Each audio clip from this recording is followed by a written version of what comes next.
No caso do Sérgio Ramos, eu acho sim, pela idade que ele tem, o tempo que ele está sem jogar. Ele vem para um futebol que não é engessado. Eles ficam engessados quando vão embora daqui para lá. Quando eles levam nossos jogadores daqui para lá, eles engessam nossos jogadores lá. Você não pode sair daqui Neymar, você não pode sair daqui Estevão, você não pode sair daqui Endrick, você não pode sair daqui o Martinelli, vai jogar nesse espacinho aqui. Se sair daqui, o treinador perde a amizade e tira o cara e não joga mais. Aqui não.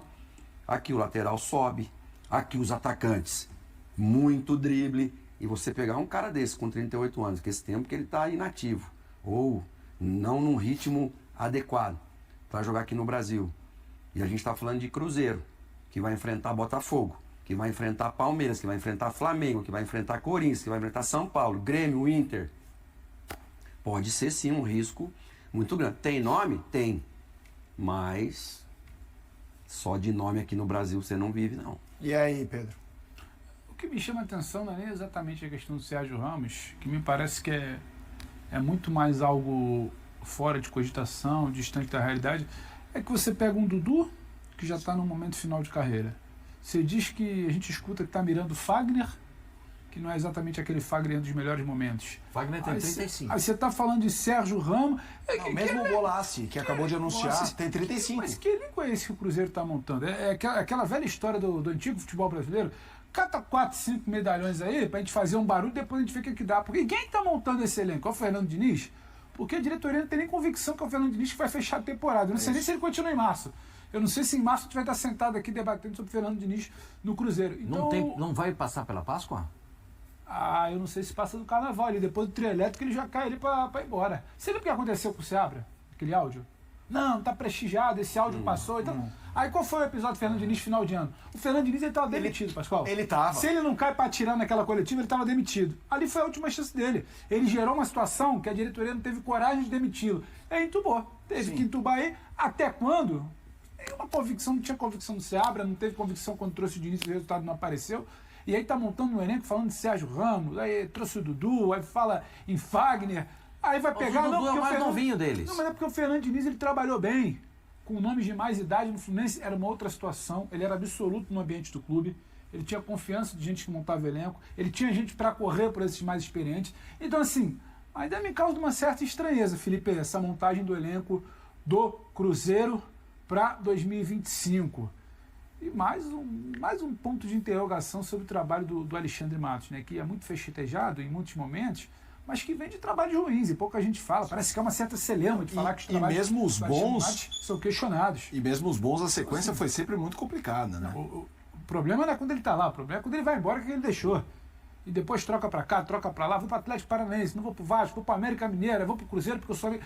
E aí eu fico olhando um pouco ressabiado, querendo entender um pouco melhor onde esse Cruzeiro quer parar em 2025. Porque não basta você ter o dinheiro lá do Pedrinho. O dinheiro é muito bom, mas você tem que saber o que você faz com ele. Totalmente. E como você monta o elenco. Você já vira um ano sem convicção, porque o Fernando Diniz é aquela história da ceia de Natal. O Fernando Diniz vai sentar na mesma mesa do Pedrinho, do Alexandre Matos, do Pelari, mas o papo não tá fluindo ali, sabe, Pascoalzinho? A coisa não... Um tá tentando agradar o outro, bota um vinho a mais, bota um... Mas a coisa não tá... Não tá aquele papo que tá... Você perde a conta, a hora passa, você não vê. Então é uma coisa que tá todo mundo ali esperando a hora que um vai levantar, a hora que o outro... Então, sabe, é algo meio... Me parece ainda meio algo sem... Uma coisa meio mal ajambrada, meio desarrumada esse Cruzeiro ainda para 2025. Mas eu acho que você trouxe um ponto muito interessante, que é essa história do Diniz, essa equação. A gente está colocando na tela várias tarjas de Fagner, que veio a especulação não, é a informação de que o Cruzeiro teria interesse no Fagner, o Bolassi foi anunciado já oficialmente, tem a história do Sérgio Ramos, a gente ouviu o Alexandre Matos, Dudu chegou, é um jogador já com alguma idade, merece muito respeito, mas a gente está entrando no debate sobre jogadores que passam do seu pico de performance, e muitos ainda podem ser úteis, eficientes, decisivos, e outros não. Com o Diniz, que como disse o Pedro, eu tô com o Pedro, para mim ele estava demitido aquele dia, assim, ele trucou, ele pediu 6, na verdade, de mestre, é isso, foi uma genial. Tava nas cordas, baleado, ele falou, eu atiro de volta, os caras vão me apagar aqui. Exatamente, e ficou. E aí o Cruzeiro tá virando assim, com um elenco que tá aí na tela, experiente demais. Pegando o Diniz como exemplo no Fluminense, 2023 deu Caro certo. demais pra escola. 2023 deu certo, com muitos jogadores de mais idade. Muita gente pra correr também. Isso. Em 2024 não Molecada deu. boa. E aí, como é que eu jogo pra você, Pascoal, vem junto, Silas e Pedro? E aí, o que você tá achando assim, disso? pra mim, eu não levo muito em consideração esse negócio de ter um pouquinho mais velho e um pouquinho mais novo, sabe? Porque eu acho que tem jogador de 35 que tá correndo mais que jogador de 20. Tem uns caras de... Mas não é o caso do Dudu e nem do Fagner. O Dudu vem da lesão e a gente tem que, eu como respeito muito o Dudu, porque eu acho que o Dudu foi um gigante no Palmeiras. Sim, isso aí. O Dudu não é um jogador comum.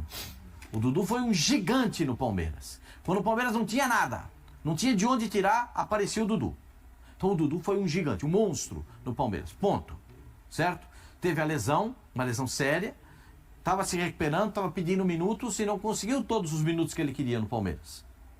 Teve aquela saída, aquele falsete, vamos dizer assim, né? Fez que ia, mas não ia, e daí não foi, e aí criou... Fundo. Hã? E acabou fundo. Não, e acabou indo depois, né? Então, nessa situação, ele iria, de um jeito ou de outro, ele iria, né? Então, o Dudu, para mim, eu tenho um enorme respeito pelo Dudu, de tudo que ele fez pelo Palmeiras, a construção da carreira dele no Palmeiras, uma construção espetacular. Ponto. Acredito que o Dudu vai jogar no nível que a gente sabe que o Dudu pode jogar. Certo? A gente vai falar, se você levar em consideração, o Sérgio Ramos. Eu não sei como é que o Sérgio Ramos está fisicamente. Ele está há mais de uma temporada parado. Isso pesa muito na volta de um jogador. O jogador com 22 anos já pesa muito. Porque você sabe o seguinte, o Silas foi treinador, ele sabe muito bem. Ele vai ligar pro cara e vai falar, Sérgio Ramos, eu preciso de você aqui para jogar, mas eu quero você jogando em janeiro. Ele fala, professor, 15 dias eu tô bom. Qual é a resposta? Não é essa a resposta? Me dá 15 dias que eu tô bom. Não tá não, filho. Não tá em 15 dias. Você vai precisar de um mês, 45 dias. Felipe Coutinho não ficou bom até hoje. Não tem. Paier não ficou bom até hoje. Me dá 15 dias que eu Diferente jogo. de Lucas Moura. Diferente de Depay, que demorou alguns dias, mas quando entrou em forma... A gente via que o Memphis, quando entrou no Corinthians para jogar, ele não estava nas melhores condições físicas. Mas ele estava produzindo, ele estava querendo. Isso é importante. Porque o cara vai se cuidar para chegar naquilo que ele quer. Então eu tenho muitas dúvidas nessa. A ideia do Cruzeiro gigante é uma ideia que me seduz. Porque eu acho que o Cruzeiro tem que ser gigante. Nós não estamos falando do meu time lá na Várzea ou Bala Mistura. Nós estamos falando do Cruzeiro. O Cruzeiro tem que ser gigante. Tem, é uma marca do Cruzeiro ser gigante. Já que o Pedrinho está tocando o barco, né, eu só acho que não pode errar muito o alvo. Se você errar aqui, errar ali, não acertar a pontaria aqui, não acertar a pontaria ali, daqui a pouco você não tem de onde tirar. Né? Então, o Palmeiras, no primeiro momento, inclusive com o Matos, precisava construir um elenco. Não tinha nada. O Palmeiras tinha rigorosamente nada. Um time que quase caiu, foi salvo pelo Santos. Na última rodada, posso repetir a história aqui para vocês. Perdeu em casa pro Sport, ia cair. O Santos salvou, ganhou do Vitória e salvou o Palmeiras. Perfeito? Aí vem a montagem com a chegada do novo presidente, aí as coisas começam a se transformar, começam a se modificar e precisava contratar 25 jogadores. Foi o que o Matos fez. Trouxe 25 jogadores. Acertou bastante? Acertou. Errou também. Porque faz parte do futebol. O acerto e o erro faz parte do futebol. Custou muito caro. Também faz parte do futebol. Porque se você contrata um jogador, o cara pede X, você dá, e os outros vão pedir X mais X mais X mais X. Isso o futebol é assim. E não adianta dizer, os caras sabem o que cada um ganha. Todos os jogadores no futebol sabem o que cada um tem de salário. Isso é uma verdade. Isso eu estou falando para vocês, é uma realidade. O jogador sabe, aquele cara lá ganha 1.200. Esse aqui ganha 2 cruzeiros para ser reserva no Corinthians. Aquele ganha 3.300 para jogar. Entendeu? Tem um Corinthians de 2 contos para jogar, para ficar no banco. Né? Tem 2 milhões para ficar no banco. Então, tem muita coisa no futebol que as pessoas sabem como acontece. E o jogador também sabe disso. Então, eu respeito o Cruzeiro. Por eu respeitar o Cruzeiro, eu disse para o Pedrinho, no dia da final, contra o Racing, eu falei para ele, Pedrinho, eu não vim aqui para passar vergonha. Eu falei para ele, Pedrinho, não vim aqui para passar vergonha. O Pedrinho vê a gente todo dia, ele deve estar vendo a gente. O Pedrinho falou, eu não vim aqui para passar vergonha. O Cruzeiro, eu vim aqui para o Cruzeiro ser campeão. E passei vergonha com o Cruzeiro. Eu passei vergonha com o Cruzeiro. Eu tinha mais esperança do Cruzeiro do que o Cruzeiro tinha esperança nele. naquela partida. Porque o Cruzeiro se recusou a jogar. O Cruzeiro quis tirar a velocidade do jogo, quis tirar a pressão do adversário para tentar jogar no segundo tempo ou levar o jogo para a prorrogação. Era a intenção do Cruzeiro. Era isso que estava combinado. E deu tudo errado. Com 3 minutos já estava 1-0 que invalidaram o gol. Então, eu não gosto desse tipo de coisa. Por eu não gostar desse tipo de coisa, eu falei pro Pedrinho que eu não estava ali para passar vergonha, para ver o Cruzeiro perder. Falei para ele claramente isso. O Pedrinho é um cara legal, conheço o Pedrinho desde que eu era repórter da TV Bandeirantes, faz um pouco de tempo isso, né? Desde os anos 90 que eu conheço o Pedrinho. Então, eu tenho essa liberdade para falar isso para ele. Como encontrei também os outros jogadores, encontrei o Edu Dracena, que, poxa, eu tenho um maior carinho pelo Edu, viu o Edu começar e tal. Então, o Cruzeiro precisa voltar a ser grande. Agora, não sei se todas essas cartadas, elas serão as ideais. Por exemplo, você vai contratar o Fagner. O Fagner com 35 anos para ser reserva do melhor lateral direito do futebol brasileiro. O melhor lateral do Campeonato Brasileiro. E se você negocia esse melhor lateral, pode acontecer? Você tem que ter, aí você tem que buscar no mercado. Aí o Fagner não vai te aguentar. Ele não vai te segurar. Ele não vai te entregar 65 jogos por ano. Eu ainda queria entender melhor, e aí não é certo ou errado. É onde o Cruzeiro quer chegar com esse planejamento. Até agora a gente só está vendo tiro alto. Não, traz um medalhão, traz outro medalhão, traz o Dudu, porque é formado aqui, identificado com o diretor, traz o Fagner. Aí você vai pegar o Fagner por empréstimo, por Fagner ser reserva do melhor lateral do Brasil. Sabe, eu estou tentando. William bom lateral. Muito bom. A pergunta que estava ali, a pergunta anterior que estava ali era: o Dudu vai ser titular absoluto? Ele não foi no Palmeiras? Como é que ele vai chegar a ser titular absoluto? Também não vejo.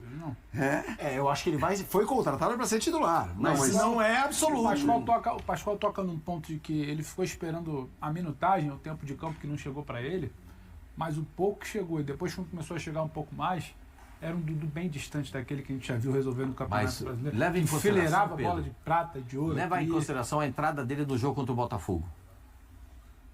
Veja a diferença que ele provocou no time do Palmeiras quando ele entrou contra o Botafogo. E era um jogo pegado, era um jogo escamado. É um exemplo, não é? Então, porque todos os outros jogos porque o gigante a gente sabe é na hora do jogo gigante. Porque o jogador grande joga em jogo grande.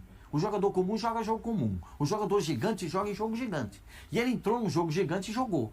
Aí meu super valor... Eu valorizo o Dudu, porque ele para mim o Dudu tem uma história bonita no Palmeiras, começou a carreira, começou lá em Goiás. Isso ninguém apaga, né? Isso ninguém apaga. Não. Do Palmeiras não vai apagar nunca. Mesmo assim, porque mesmo em toda essa briga entre o Dudu e a presidente do Palmeiras... Que não é o Palmeiras, ela é só a presidente. A presidente do Palmeiras. Porque o Palmeiras vai seguir sem o Dudu e daqui 3 anos, quando a Leila não estará mais. O Palmeiras vai seguir sendo a Sociedade Esportiva Palmeiras. Claro. Então, olhando para a história do Dudu, eu respeito isso que aconteceu com ele. Para te passar a palavra de novo, você me perdoe. A minha dúvida com o Cruzeiro eu acho que o Cruzeiro tem que ter ótima qualidade e muita quantidade. Porque o Cruzeiro não tem muita qualidade e tem pouca quantidade. Tem que acrescer nos dois sentidos, dos que jogam e dos que esperam para jogar. Porque aí é que tem a formação do elenco, para mim, eu vejo dessa forma. Não dá para você depender de alguns jogadores que não estão prontos para jogar na equipe do Cruzeiro. Não dá para você depender de alguns jogadores que não decidem jogos. Tem jogador que não decide jogo. Jogador que não decide jogo não pode jogar em time gigante. Porque em time gigante tem jogo gigante toda hora. Então tem que ter jogador que decide jogo. E é isso que o Cruzeiro tem que fazer. Contratar jogador que decide jogo, contratar gente com posição, com cara de... Por exemplo, o Vasco está tentando contratar... a concorrência vai ser gigante. Gigante. O Vasco está tentando contratar o General Balbuena, certo? Contratar o General Balbuena. Balbuena é um jogador que se impõe pela presença dele. Ele chegou, o cara já sabe que é o Balbuena que vai jogar. Porque saiu o Léo, né? Então o Balbuena vai entrar ali na vaga. Todo mundo já sabe como é que vai acontecer. Zagueiro de seleção e tal. Todo mundo já sabe o que vai acontecer. Então, eu acho que o Cruzeiro tem que ter muita quantidade e ótima qualidade. Porque eu gosto de ver o Cruzeiro jogando. Por isso que eu tô com essa camisa azul aqui.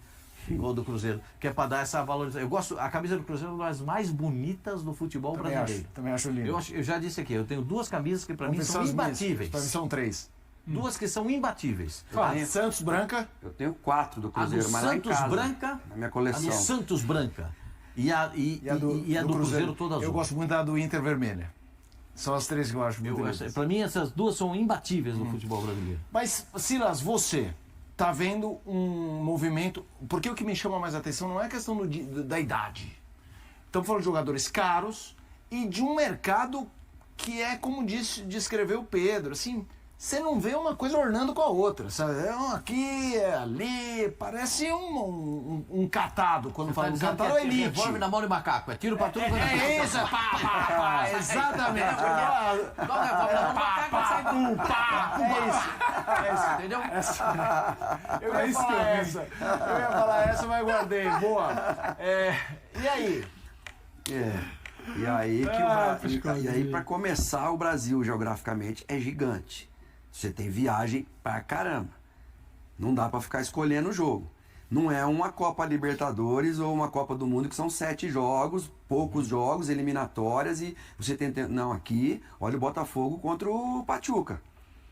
Foi pro Rio Grande do Sul, voltou pro Rio, veio para São Paulo, foi para não sei aonde. Quando chega lá com 2 dias, como é que você faz? Você pode ter o Maradona, o Pelé e o Messi junto, mas, cara, chega uma hora dessa, se tiver esses 3 aí ganha. Aí eu retiro o que eu falei, aí ganha de qualquer jeito.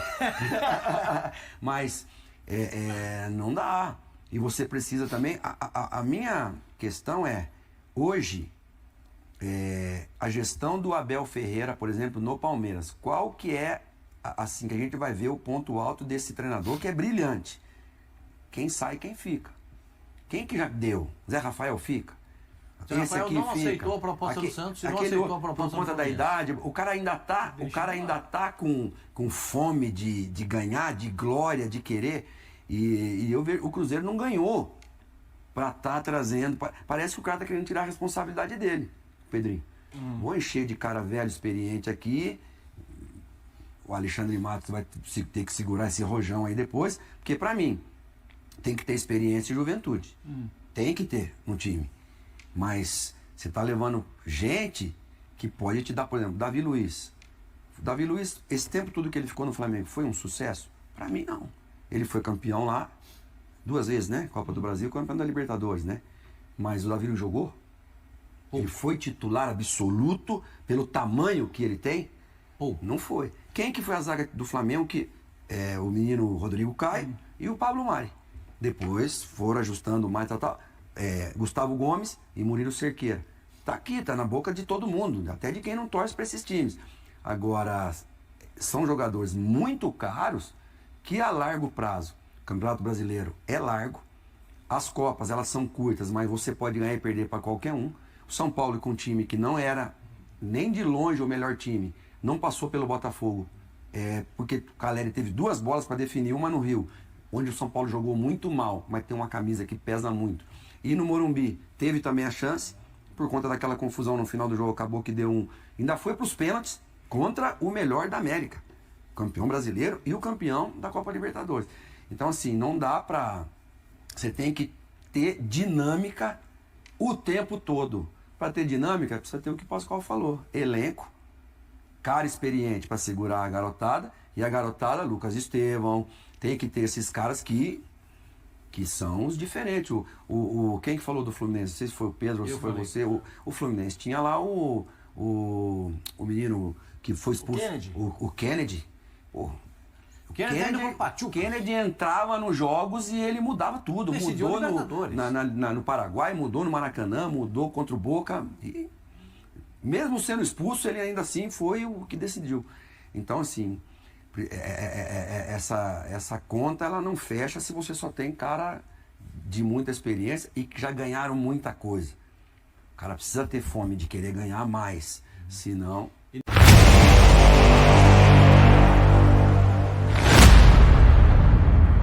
O Cruzeiro segue ativo no mercado de transferências e anunciou nesta sexta-feira a contratação do atacante Yannick Bolasie. O jogador de 35 anos com passagens por grandes clubes europeus como Everton e Crystal Palace, chega para fortalecer o setor ofensivo celeste. Bolasie é o 4º reforço confirmado pela Raposa para a próxima temporada, juntando-se a Dudu, Rodriguinho e Christian. No entanto, a diretoria não para por aí e negocia com outros nomes de peso para qualificar ainda mais o elenco. Entre os principais alvos estão o lateral Fagner, Corinthians, o meia Eduardo, Botafogo, e os atacantes Marquinhos, ex-Fluminense, e Gabigol, Flamengo. A expectativa é de que esses nomes sejam anunciados nos próximos dias. A chegada de Bolasie, que se destacou no Criciúma em 2024, é vista como um acerto estratégico pela comissão técnica. O jogador, com sua experiência e qualidade técnica, oferece uma opção diferente no ataque e garante mais profundidade ao elenco. Com o objetivo de evitar os problemas causados por lesões de titulares, como aconteceu nesta temporada, o Cruzeiro busca fortalecer todas as posições. A contratação de Bolasie é um passo importante nessa direção. E aí, galera? O que acharam? Deixe nos comentários. Não se esqueçam de deixar o like e de se inscreverem no canal e ativar o sininho para receber as notificações. Até mais, Nação Celeste! Vamos pra frente!